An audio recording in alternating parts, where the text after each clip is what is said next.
O Brasil lidera os casos de ansiedade durante a pandemia do novo coronavírus. A informação consta de uma pesquisa realizada pela Universidade de São Paulo, a USP, em 11 países. Segundo a Organização Mundial de Saúde, são quase 19 milhões de brasileiros com esse transtorno que só piorou na pandemia.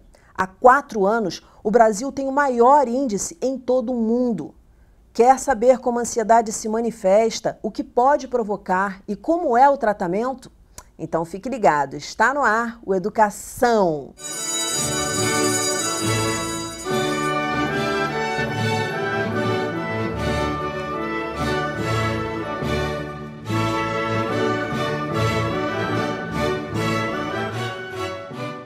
Minhas convidadas são a escritora e professora de expressão vocal que sofre de ansiedade, Liana Ferraz, a médica especialista em psiquiatria, Clara Cunha, e a psicóloga especialista em prevenção ao suicídio, Ana Flávia Lima. Muito bem-vindas ao programa. Liana, já vou começar porque o assunto é muito importante, o programa passa voando. Como é que você detectou os primeiros sintomas de ansiedade? Oi, tudo bem, gente? Olá. Eu acho que os primeiros sintomas de ansiedade, eles não são chamados de ansiedade, né? Eles, de alguma maneira, eu retomando aqui, eu sinto que eu sempre tive uma ansiedade, só não sabia que tinha esse nome e não sabia que eu estava tão acompanhada, assim, de outras pessoas, né?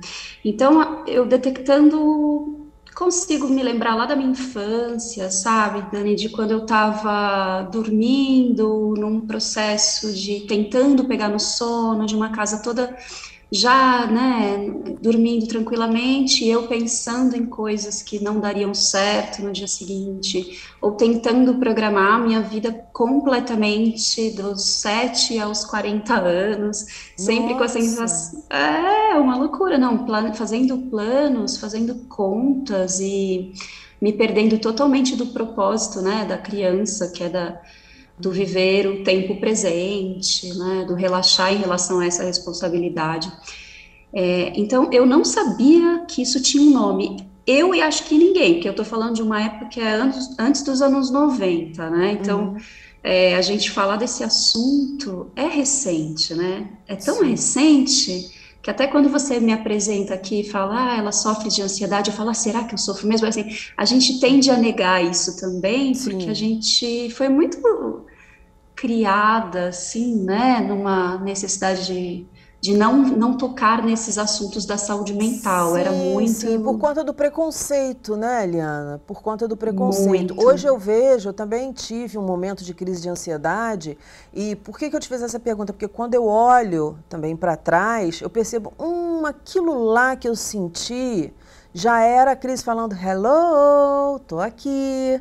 Entendeu? Então, assim, como eu já sofri com isso, hoje a coisa é bem mais light para mim, mas eu entendo bem como essas coisas. Não é assim, a ansiedade chegou. E aí, nesse sentido, eu vou chamar a Clara Cunha para a gente conversar, porque a Clara Cunha é especialista nesse transtorno. E é assim, Clara, porque, por exemplo, comigo, não me lembro na infância, me lembro com uns 20 e poucos anos de idade. Via de regra, é na infância, não é? Queria te ouvir a respeito disso. Olá, pessoal. Na verdade, a ansiedade ela é uma emoção humana, adaptativa, tão normal quanto qualquer outra emoção. É como se fosse um sistema de alarme de casa que vai disparar quando tem algum perigo acontecendo. O problema é que ela se torna um problema quando ela começa a disparar quando está ventando, quando está passando um passarinho, chovendo, com coisas normais do cotidiano. Então, a ansiedade em si, a emoção, a ansiedade, ela está presente na vida de todo mundo, na idade, na adolescência, na vida adulta, e é importante que ela esteja, porque ela é uma emoção adaptativa. Foi por ela existir que o homem das cavernas chegou até aqui hoje, porque ele Uhum. conseguiu pensar no potencial perigo de um leão no meio da savana, porque ele conseguiu prever algum potencial perigo. Então, ela é uma emoção e quando ela está um pouquinho alta, mas não alta demais, ela até nos ajuda, ela nos torna mais eficientes, ela nos faz nos preparar. Então, ela é importante. O problema é quando a gente perde o controle sobre ela, quando ela começa a dominar a forma como a gente vê o mundo, quando a gente começa a ter distorções cognitivas, que são formas disfuncionais de pensar, de interpretar a realidade, quando você começa a ter sintomas físicos, e aí uma emoção que estava ali para te ajudar, que não é para você acabar com ela, ela começa a se tornar um transtorno e atrapalhar bastante a sua vida. Não, achei muito interessante isso que você falou. Por quê? Porque os sentimentos, né, a raiva, se você canaliza ela para uma coisa, né, ai, tô com uma raiva desse negócio, vou fazer esse negócio direito. Né? Do que, tô com raiva de fulano ou cicrano, vou atingir, vou magoar. Então, assim, todos os sentimentos, eu, na minha visão de leiga, mas pelo que eu já vi da vida, já ouvi de especialistas, podem ser benéficos, depende de como você canaliza esses sentimentos. Agora, vamos supor, uma coisa, por exemplo, que ocorreu comigo, não tinha motivo aparente. Não tinha nada assim, aconteceu isso. Mas aquela sensação de nervosismo, aquela sensação, sabe, de pescoço duro, de borboletas, muitas borboletas, não só poucas, mas muitas borboletas no estômago. Então, eram os meus sintomas. E eu queria ouvir de você isso, porque muita gente pode também ter passado por essa situação. Poxa, eu não consigo detectar agora o que foi, qual foi o gatilho. E rola muito isso, você vê muito isso, pelo que você tem estudado. É extremamente comum as pessoas falarem que, mas a minha crise de ansiedade veio do nada. O do nada é a impressão que a gente tem, mas a ansiedade nunca vem do nada.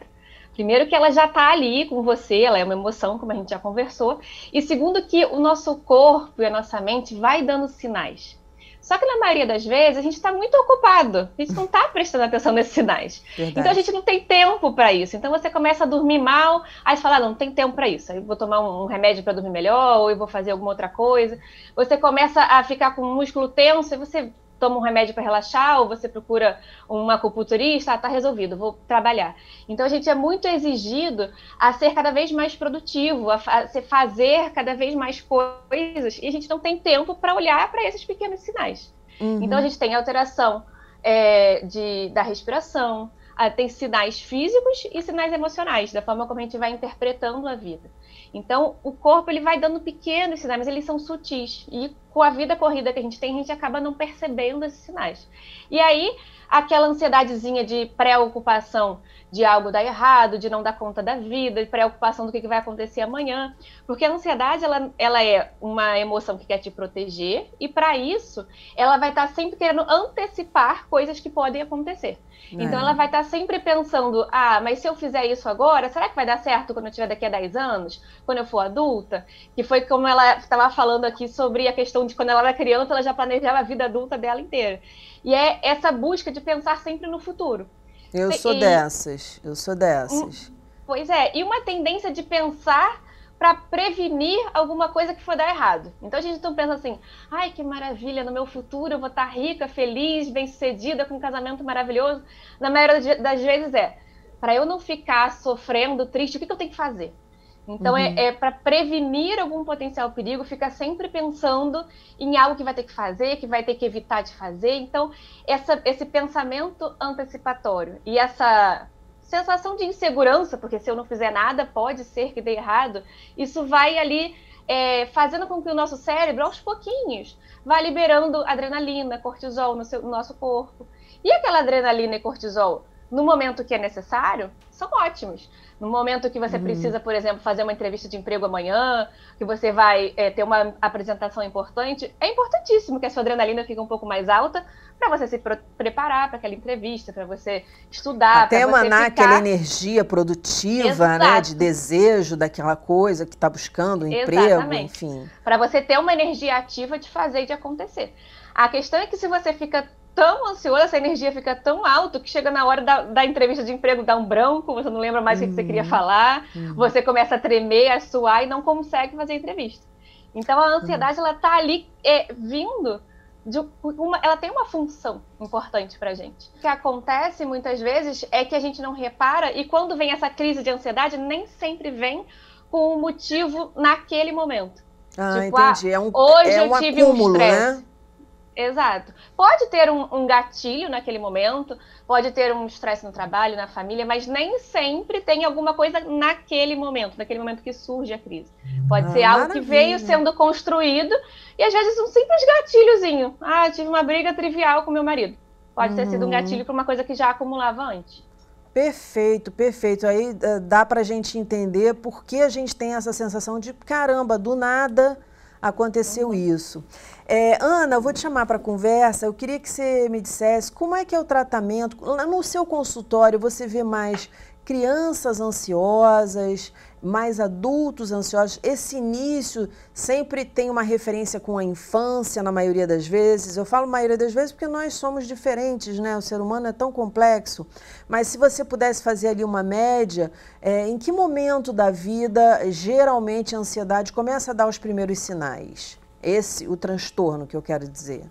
Então, a gente fala que a ansiedade não é somente psicológica, né? Um dos fatores, mas existem ali fatores biológicos, fatores sociais, o histórico de vida, o histórico familiar daquela pessoa, né? Mas, no geral, quando a gente olha para esses fatores psicológicos mesmo, não existe uma idade. Aqui no consultório mesmo eu atendo, na maioria das vezes, adultos e adolescentes, mas a gente percebe adolescentes, assim, com casos gravíssimos de ansiedade já, né? Até porque quando você fala caso grave, aí eu queria que você desse exemplo, você não precisa dizer idade, nada disso, nome, nada disso. Até porque você já atendeu muitas pessoas. O que a gente chama de um caso grave? Um caso grave é quando a gente fala que a ansiedade paralisa e traz muitos sintomas. Então, uma coisa é você sentir a ansiedade vindo para te proteger, porque você está sentindo que está num momento muito difícil da sua vida e tal, ou que você precisa resolver alguma coisinha, né? Aquilo que a Clara estava falando.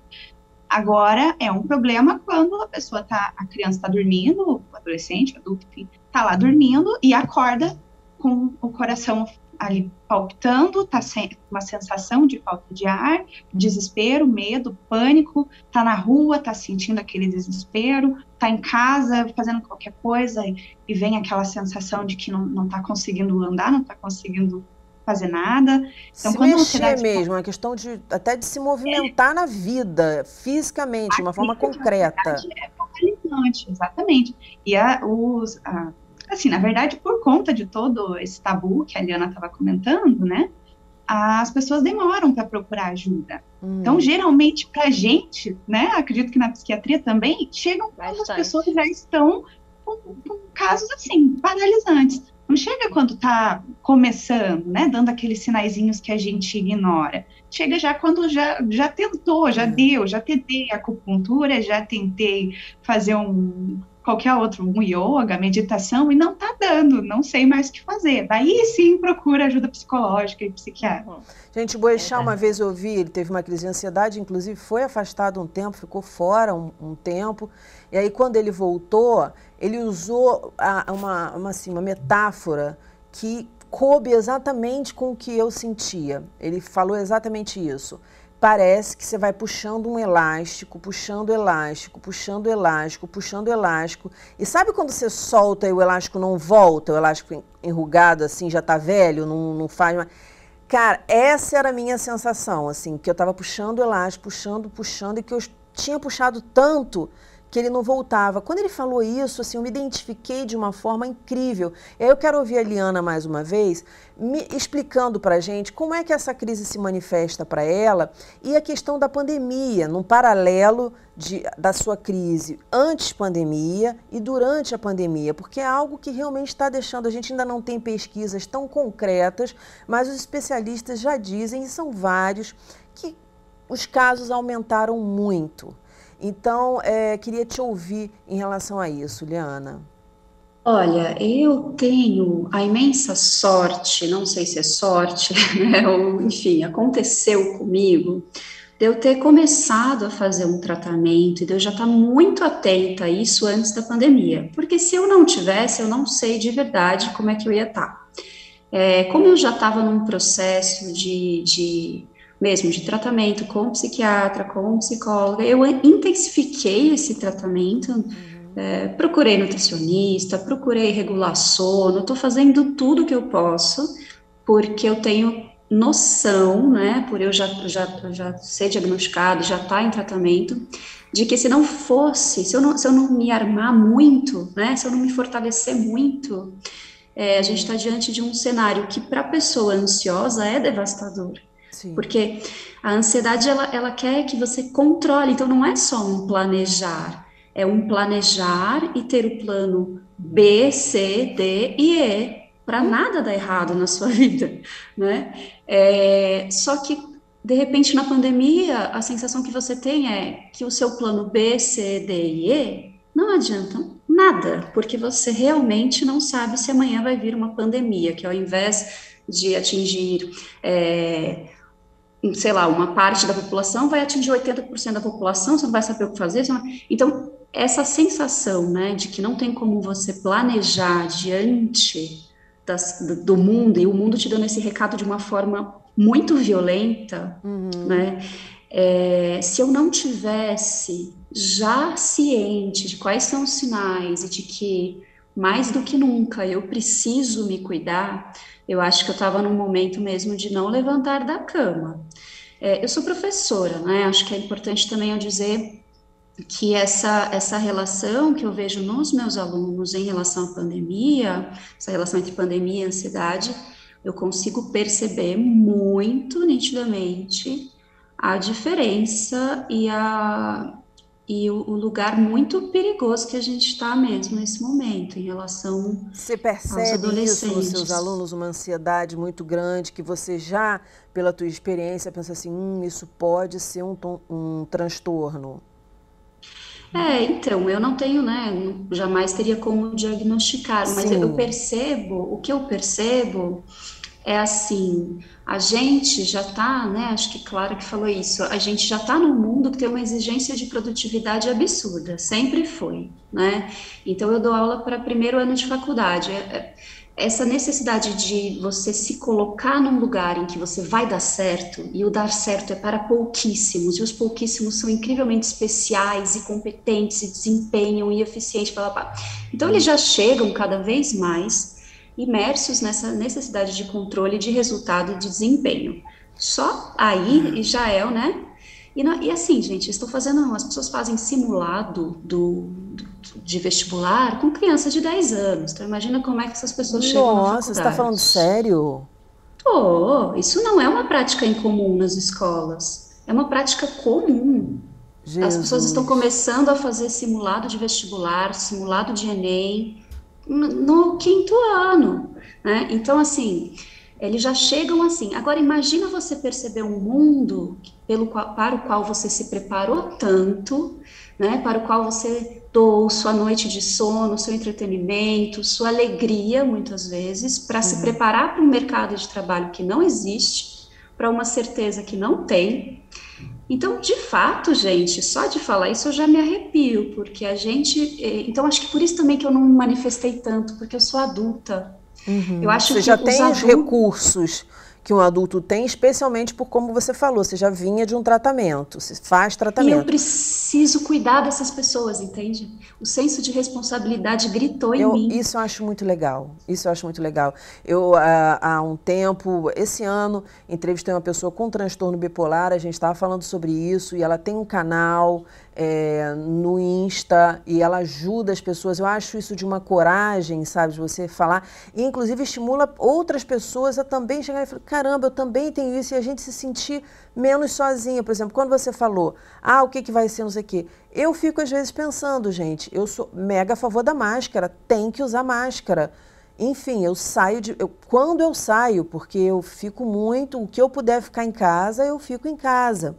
E eu fico pensando assim, passa pela minha cabeça, gente, será que a vida inteira eu tenho que usar máscara? Será que a vida inteira a gente vai ter que usar isso agora? Como é que vai ser a vida, né? A gente não vai poder mais abraçar as pessoas na rua, cumprimentar. Nós somos latinos, a gente tem essa vontade, né, do toque, de estar mais próximo. Como é que vai ser isso daqui a 5 anos?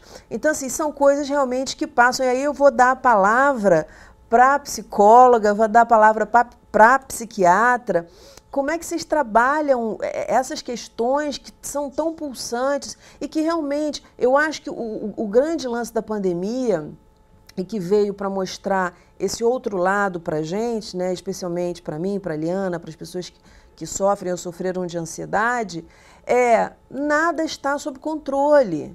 E o destino já mostrou isso para mim várias vezes. De eu escolher um negócio, às vezes escolher uma pessoa para trabalhar comigo, baseada nesses e nesses aspectos que para mim eram importantes. E aí a outra pessoa que apresentou um outro aspecto ser a pessoa que deveria ter vindo. Aconteceu isso comigo há pouco tempo, entendeu? Então, assim, o destino está sempre mostrando, olha só, não adianta você querer prever, não existe isso. Quero ouvir Clara e quero ouvir Ana a respeito, como é que vocês respondem aos pacientes de vocês e como vocês respondem ao público que está se identificando com o que eu estou dizendo, com o que a Liana está dizendo. É curioso essa coisa da pandemia que vocês estavam comentando, porque uma das técnicas que a gente usa para um paciente que tem transtorno de ansiedade é trazer questionamentos para os pensamentos. Então ele está pensando aqui em coisas mais catastróficas, que vai dar tudo errado e que então não vou dar conta, o que vai acontecer, querendo controlar o futuro, e a gente usa perguntas para questionar qual a evidência que ele tem disso, e começa a questionar esse pensamento. E na grande maioria das vezes, a maioria dos medos não são reais, são de coisas que nunca aconteceram, que não vão acontecer. E claro que às vezes são coisas que são possíveis, não é que a pessoa sempre tenha medo de coisas irreais, mas na maioria das vezes são coisas que não são reais. Quando começou o assunto do coronavírus, e as pessoas falavam, porque vai ter uma pandemia, eu falava assim, gente, não fala isso. Eu estou aqui tentando ajudar meus pacientes a ver que nem tudo que a grande maioria não é real, e você me traz uma pandemia, não está me ajudando. E aí eu estava brincando, porque eu realmente não acreditava. E quando eu me dei conta daquilo, eu falei assim, meu Deus. E é uma sensação de como é que a gente vai fazer, né, com os pacientes, com todo mundo. De fato, cresceu muito, porque, como eu estava falando, a ansiedade é uma emoção que quer te proteger de um potencial perigo. E o nosso cérebro, ele não sabe diferenciar perigo real de um perigo imaginado. Então, se você está em frente a um assaltante, seu cérebro vai jogar uma reação para o seu corpo. Se você acha que você está de frente para um assaltante, a reação que seu cérebro vai jogar para o seu corpo é exatamente a mesma. Então, imagina quando você sabe que por aí tem um vírus que pode te matar quem você ama, que pode, como a própria Liana falou, de repente virar uma pandemia que 80% da população mude. Então, essa é uma coisa que foi gatilho para muita gente que até então estava lidando bem com aqueles sintomas ansiosos. Tinha ali sintomas ansiosos, mas estava administrando de outras formas, com outras técnicas, mas isso foi um gatilho muito forte. E o que eu falo sempre é isso que você estava falando agora, que a pandemia veio jogar na nossa cara que a gente não tem controle nenhum sobre nada, que a gente está veio tudo nos absolutamente ajudar. Fora de controle. Exatamente. E veio para trazer para a gente a pensar sobre os imprevistos. A vida vai ter imprevistos todos os dias, o tempo todo. Às vezes pequenos imprevistos, às vezes imprevistos significativos, e que a gente é plenamente capaz de lidar com eles. Estamos todos aqui um pouco ansiosos, todo mundo ficou. Está todo mundo aqui conversando agora, assim, todo mundo não, porque a gente teve bastante perda, obviamente, mas muitas das pessoas que desenvolveram esses transtornos, a gente passou por tudo isso. Então, é a gente começar a ver que, olha, eu fico com esse sentimento, mas eu estou aqui. Eu passo por ele, eu consigo lidar com os imprevistos, eu não tenho controle sobre isso e dá para lidar sem esse controle. A sensação a busca pela certeza, a gente começa a parar para olhar para dentro e ver que não precisa de tanta certeza assim. Mas uma coisa que eu quero complementar, que é muito importante, é que a gente está falando sobre a forma como a Liana estava lidando, eu estou falando sobre a gente pensar sobre o controle, sobre a certeza, mas é muito importante deixar claro que a pessoa que tem um transtorno de ansiedade nem sempre, na grande maioria das vezes, não vai conseguir racionalmente entender isso que a gente está falando aqui.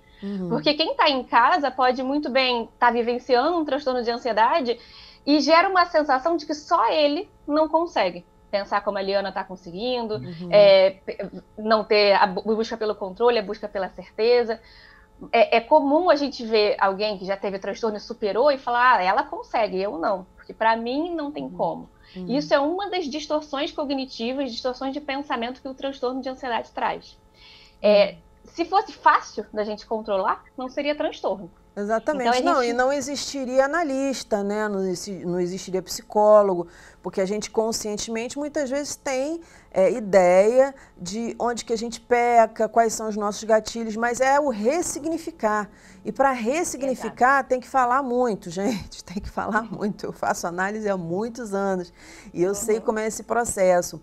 Mas o que vocês dariam, por exemplo, Ana, daria de dicas para as pessoas a respeito disso? Porque eu tenho assim, o que eu penso hoje, né? E isso, outro dia eu estava fazendo uma live, fui convidada para uma live e contei essa história. De ouvir do Carlinhos de Jesus, num programa meu do YouTube, que é o Histórias que Ensinam. Eu fui fazer uma entrevista com ele perdeu o filho, aí ele contava a história. Ele terminou com uma frase assim, se Maria perdeu o filho dela, porque eu não poderia perder o meu.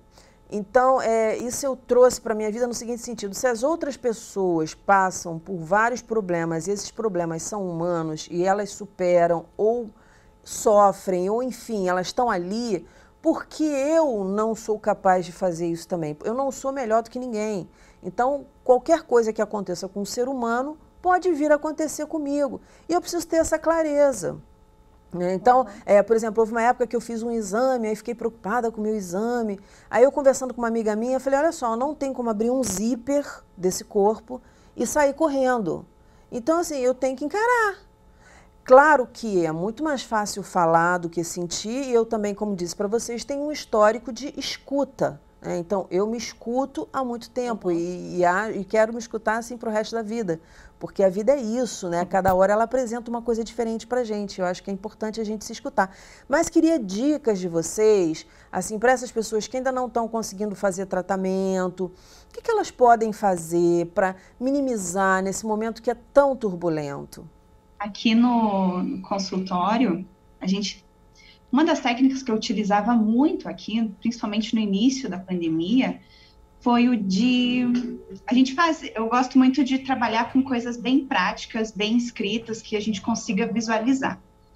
Então, eu gostava de fazer, assim, uma tabela de coisas que eu consigo controlar e de coisas que eu não consigo relacionadas à pandemia, né? Então, no que eu consigo controlar o meu uso de máscara, eu consigo controlar a minha higienização das mãos, higienização do meu corpo, a troca de roupa quando chego em casa, se eu vou ao mercado, consigo controlar a minha saída de dentro de casa, se eu preciso realmente sair, se eu não posso ficar dentro de casa.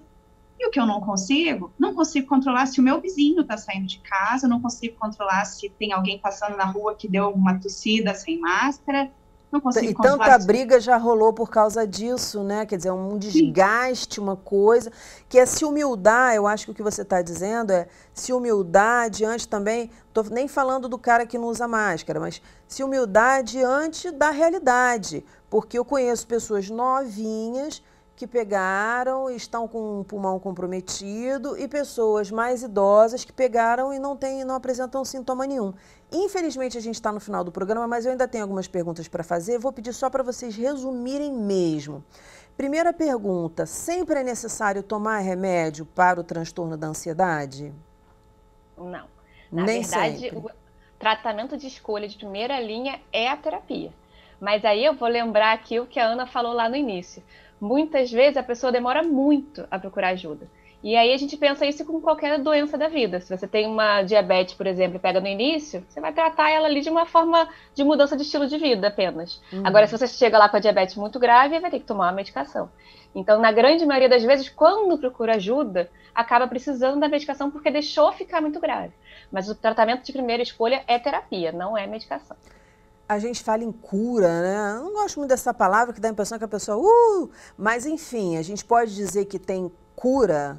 Na verdade, eu acredito que a Clara também partilhe dessa ideia, mas a gente não fala em cura, a gente fala somente em tratamento e remissão dos sintomas. Porque a ansiedade é necessária, né? A ansiedade é uma emoção, a gente não vai deixar de sentir. Mas eu digo transtorno, esse mal-estar, essa coisa, não sei o quê. Depois que faz um tratamento medicamentoso ou não medicamentoso, existe a possibilidade da pessoa ter uma ansiedade mais tranquila, vamos dizer assim, benéfica? A gente consegue atingir a remissão dos sintomas, que é o desaparecimento total deles, passar anos sem ter aquela paralisação, aquele sintoma horrível, mas se acontecer um gatilho, alguma coisa nova, alguma coisa que possa vir a me machucar, nada impede dos sintomas retornarem. Aí, novamente, a gente retoma para um tratamento ou para novas formas de lidar com aquilo internamente mesmo. Liana, agora super rápido que a gente estourou o tempo, mas eu quero saber de você.